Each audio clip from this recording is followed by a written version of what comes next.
जय गुरुदेव। अब तक आपने सुना गिरजा जी की सासू माँ की तबीयत अब धीरे धीरे ठीक होने लगी थी। माँ अब धीरे धीरे बिना सहारे के चलना सीखने लगी। अब आगे। इधर श्री महाराज जी बद्रीनाथ धाम के महात्म्य की चर्चा अक्सर करते ही रहते। एक बार वृंदावन धाम में श्री सिद्धि माँ की दृष्टि दीवार पर टंगे उस चित्र पर पड़ गई जिसमें हनुमान जी हाथों में करताल लिए प्रभु राम नाम के संकीर्तन में मग्न थे। श्री माँ ने पूछा, महाराज जी, आपने हनुमान जी की विभिन्न मुद्राओं में मूर्तियां स्थापित कराई हैं, पर कीर्तन करते हुए हनुमान जी की मूर्ति कहीं भी स्थापित नहीं कराई। सुनकर महाराज जी ने कहा, ऐसी मूर्ति हनुमान चट्टी में स्थापित करा देंगे। श्री महाराज जी की प्रेरणा से प्रेरित होकर श्री माँ ने ये बात मद्रास के एक भक्त श्री अर्जुन दास आहूजा को बताई। अर्जुन जी ने स्वयं श्री महाराज जी के सशरीर दर्शन नहीं किए थे, पर वे कृत संकल्प हो गए कि इस वाणी को साकार रूप देना ही है। श्री माँ से आज्ञा पाकर उनके द्वारा हनुमान चट्टी बद्रीनाथ में वर्ष 1991 में संकीर्तन रथ हनुमान जी की एक अत्यंत सुंदर संगमरमर की मूर्ति स्थापित करवा दी गई। एक अत्यंत भव्य समारोह में पूर्ण हवन यज्ञ के साथ पूर्ण आहुति हुई। सैकड़ों श्रद्धालुओं में प्रसाद बंटता रहा और जयकारों से वातावरण गुंजायमान होता रहा। इधर बड़े पुत्र अनेक सिंह जी आजकल वृंदावन में ही थे। वे पिछले 7-8 वर्षों से वृंदावन निर्माण कार्य का बारीकी से निरीक्षण कर रहे थे। पुत्री शशि और पुत्र डॉक्टर धनंजय का भी विवाह हो चुका था, इसलिए आश्रम के कार्यों के लिए कुछ समय आसानी से निकल जाता था। इधर अम्मा के मन के किसी कोने में वृंदावन धाम जाकर परोक्ष रूप से पति के दर्शनों को मन व्याकुल होने लगा। अंतिम समय पर लोक लाज से घूंघट डाले दूर से ही वापस आ गई थी, पर अब तो लगता है जीवन संध्या ही निकट है। तस्वीर को देखते ही न जाने कितनी शिकायतें करती, कितनी बातें करती। भोपाल से बड़ी बहू और बोकारो से गिरजा बिटिया भी आ पहुंची। वे अक्सर अम्मा के बिस्तर के पास बैठे बातें करते रहते और अम्मा श्री महाराज जी के चित्र को देखकर कहती, देखो गिरजा, तुम्हारे ताऊ आ रहे हैं, देखो वो उधर खड़े हैं, तुम्हें दिख रहे हैं ना? देखो वो सामने उधर। किसी को कुछ नहीं दिखाई देता, पर अम्मा को साक्षात दर्शन होते। वे मुस्कुराती, बतियाती, फिर सो जाती।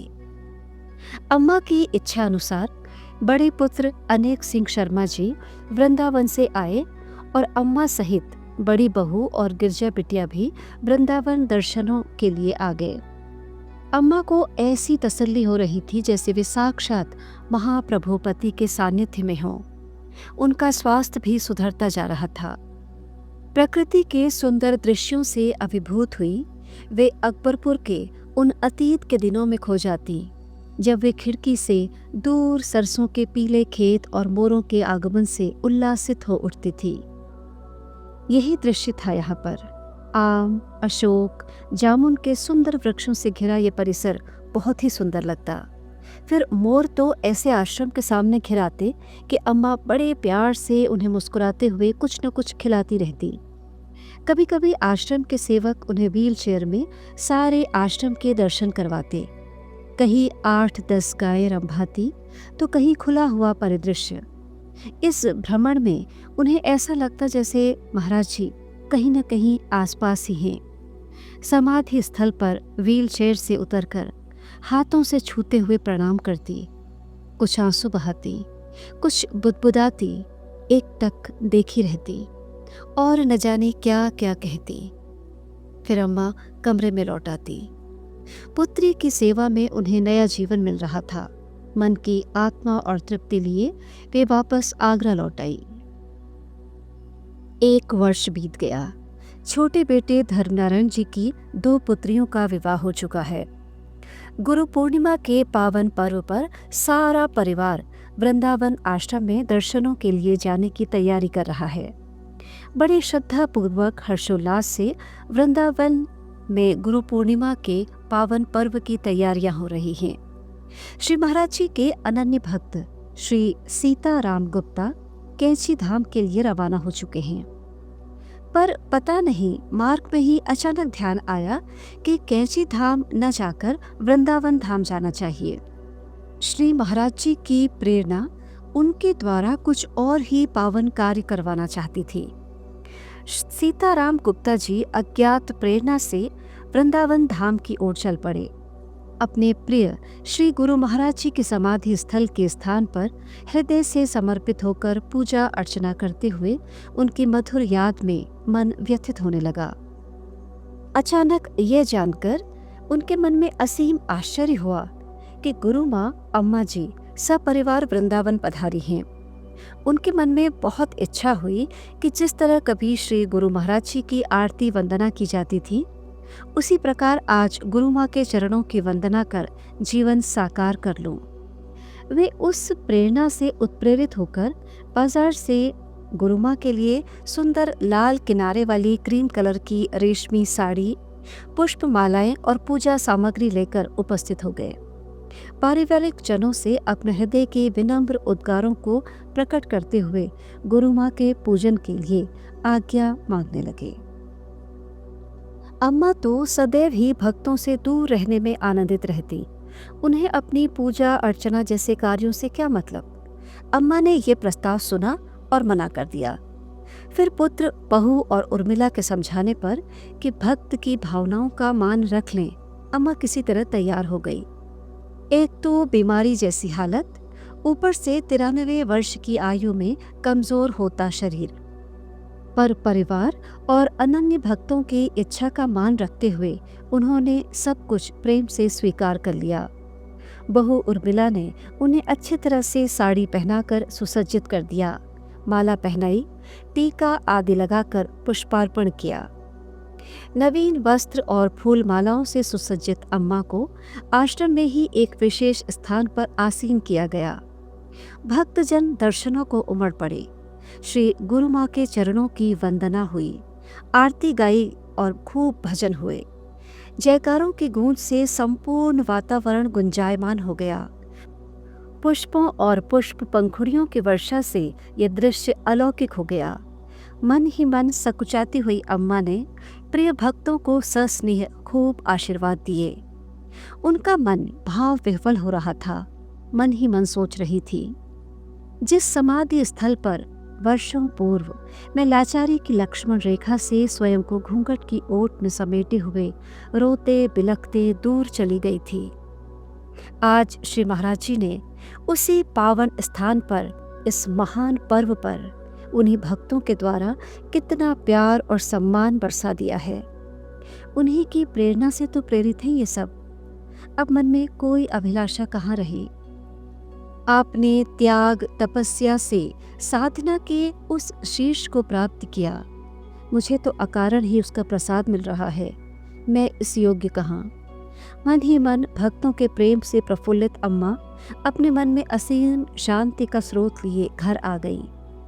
शायद अभी कुछ और कार्यों का दायित्व बचा था। उन्हीं को पूरा करने के लिए उनके जीवन की कर्मठता उन्हें प्रेरित करती जा रही थी।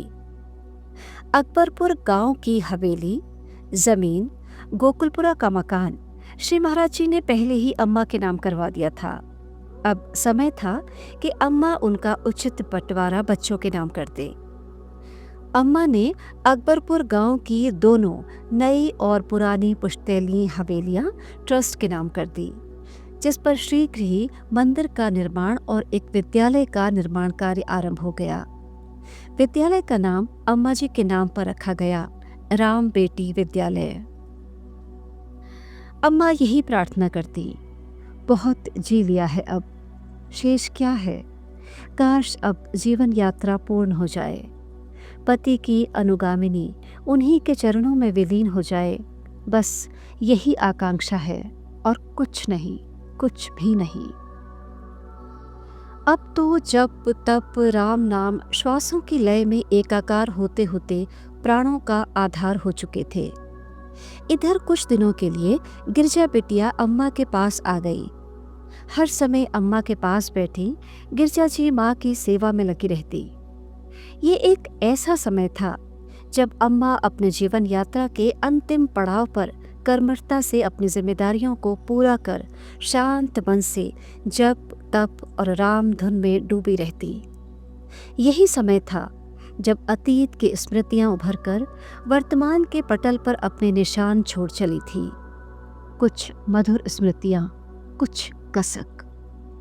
बेटी गिरजा का हाथ थामे जाने वे अतीत के किन गलियारों में खो जाती जिनका जिक्र कभी बचपन से आज तक नहीं किया। हृदय की सीमाओं में अपने कर्तव्यों को धारण किए वे सारी ऊर्जा अपने बच्चों के प्यार दुलार में लुटाती रही थी।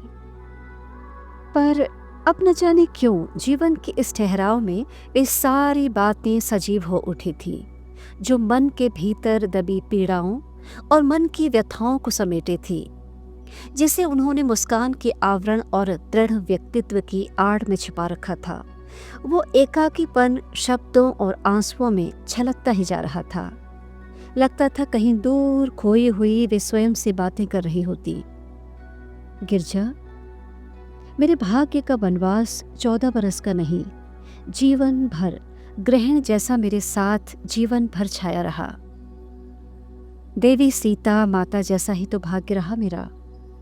मैं कर्मठता की वेदी पर अपने कर्तव्यों की समिधा लिए अपनी भावनाओं की आंच में सुलगती रही, तपती रही। सब कुछ होते हुए भी लगता था कि मेरा क्या है, कुछ भी नहीं। नहीं गिरजा, ऐसा भी कहाँ था।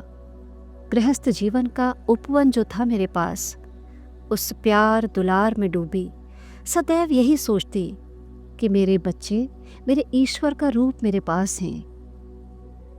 तुम लोग बड़े हो गए और अपनी गृहस्थी में रम गए। बस अब लगता है कि उनको दिया हुआ वचन पूरा कर लिया है। मैंने तो जिम्मेदारियां निभा ही ली गिरजा। अब चाहती हूँ तुम्हारे ताऊ मुझे भी बुला लें अपने पास। कर्तव्यों के अग्नि में तप चुकी हूँ। अब कितनी परीक्षा रह गई? कुछ भी नहीं ना।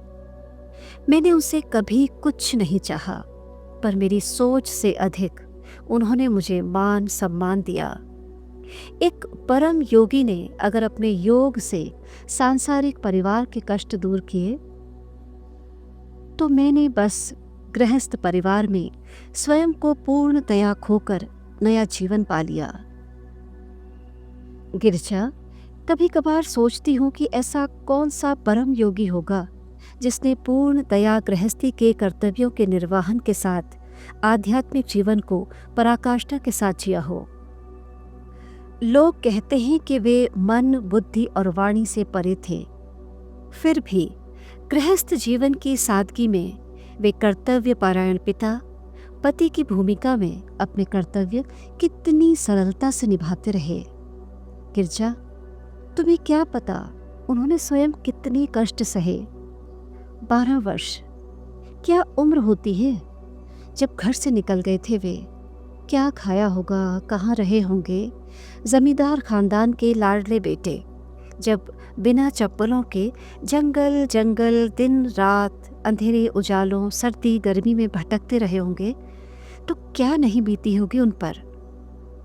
पता है, जब वे घर आते थे ना, अपना शॉल भी रास्ते में किसी को देकर आ जाते। ठंड में ठिठुरते हुए जब वे घर पहुंचते तो मेरा कलेजा मुंह को आ जाता। कुछ बोल देती थी मैं छिड़क कर, तो हंसते हुए कहते, क्या करें, हमें दया आ जाती है।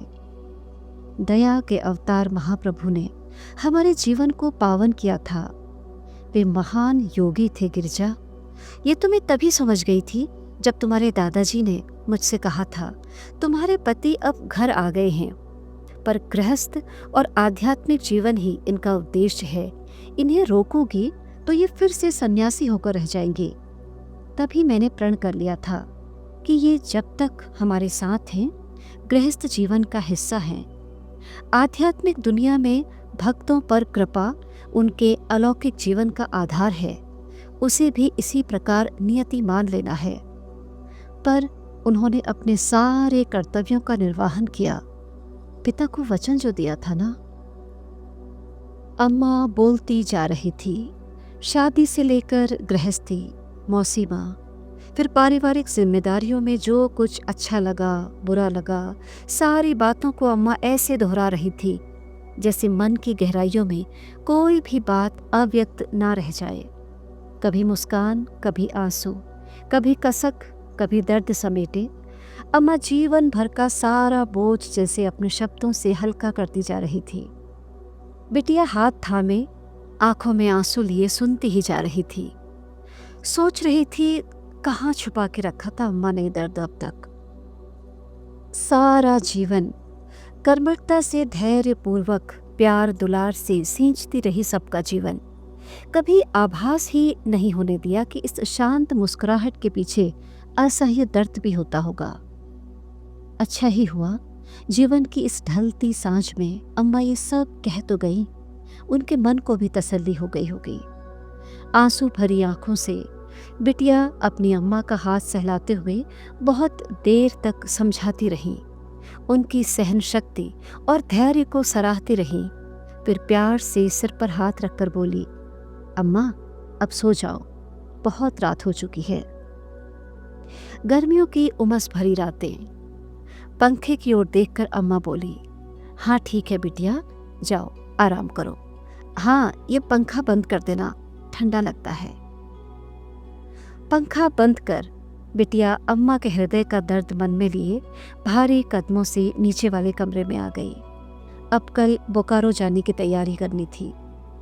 इस बार 3-4 महीने तक अम्मा की सेवा में समय का पता ही नहीं चला।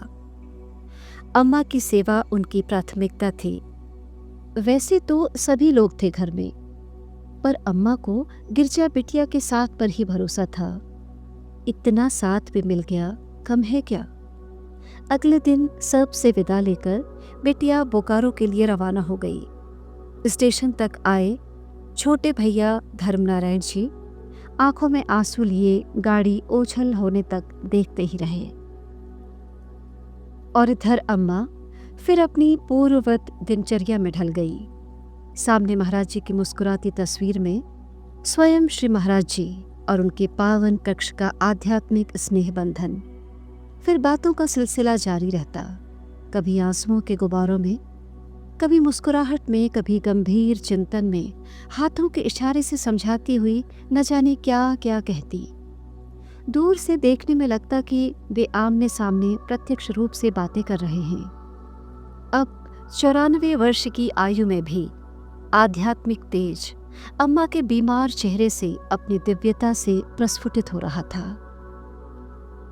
महाप्रभु महाराज जी, श्री नीप करौरी बाबा पावन कथामृत। आज का प्रसंग यहीं तक।